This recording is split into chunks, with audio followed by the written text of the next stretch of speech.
Hey all, Fjorim here. I wanted to throw out a new game that was just released on early access.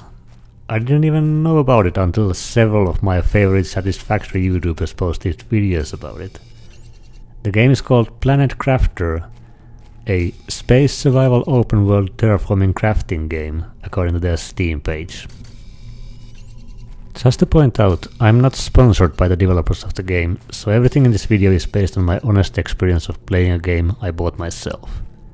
I'm also heavily invested in Satisfactory on this channel, so I will compare the game to that. Finally, I have only about 4 hours played on Steam so far, so this is really just the first impression. I definitely haven't seen the end game, or even the middle game, yet. I went into the game with completely open mind, although expecting a bit similar experience as with Satisfactory. I must begin with that this is not Satisfactory though, at least not what I've seen during the first hours of playing it.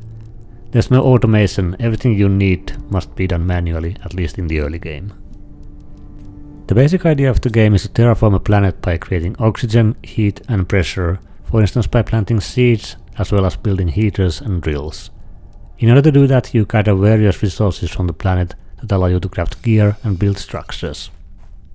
As you spend time outside your living compartments, you will use oxygen, which means you will need to get back pretty soon or you will die.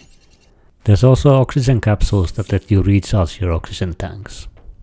I am speculating here, but I would assume that you use less oxygen once the oxygen level of the planet increases, but I'm not sure if it ever gets high enough so that you can survive outside without an oxygen tank.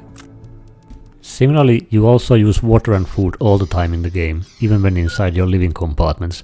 However, these are used a lot slower than oxygen, so you will also need to drink and eat to stay alive. And that's what the game is largely about: survival.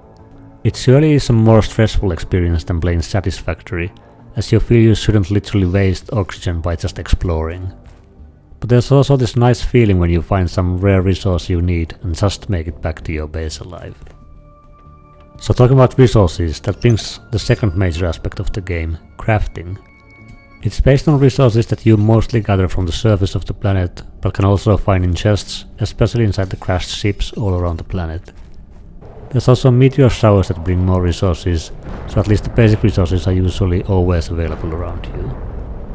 I noticed by the way that the meteor showers can also hurt you if they hit you, so I'm now just staying indoors when those happen if possible. The resource management is something that I find a bit of a chore, especially as the resources don't stack in your inventory, which means that you can't even clear a single crashed ship without leaving several times to offload the items to a container. This certainly becomes better once you unlock bigger backpacks, but the items don't still stack.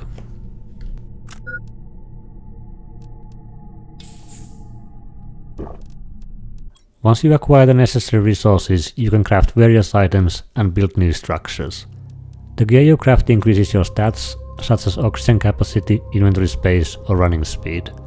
The structures you build allow you to expand your living compartments, produce necessary power, contribute to terraforming and grow plants. Growing plants increases the oxygen level of the planet or gives food.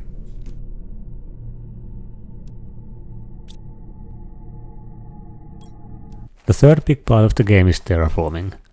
The planet literally changes as you play. There will be blue sky, water, etc. During my early game I have seen only some of this, so I can't comment on much of it, but I'm definitely interested in finding out more about this aspect of the game.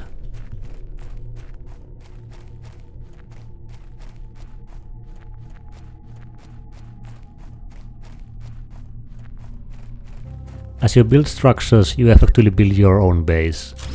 This aspect of the game seems interesting, although a bit of a chore as well, since it requires a lot of resources, especially iron, and once you have gathered everything around you, you will need a new meteor shower to bring more. I've also seen ore extractors on the blueprints list, which I suppose will present new ways of collecting materials. The building options are currently rather limited compared to Satisfactory, but I'm sure the developers will add more options to that later on.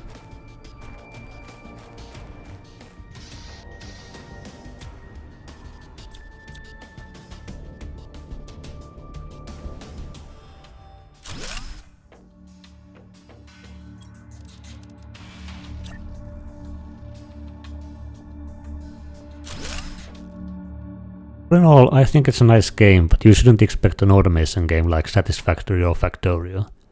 As a survival game where you gather and build things, it feels quite interesting, and I'm eager to see more advanced stages of the game. So, stay tuned for that and more Satisfactory content. I will stop this video here, hopefully this presented my first impressions of the game. Thanks for watching and see you soon.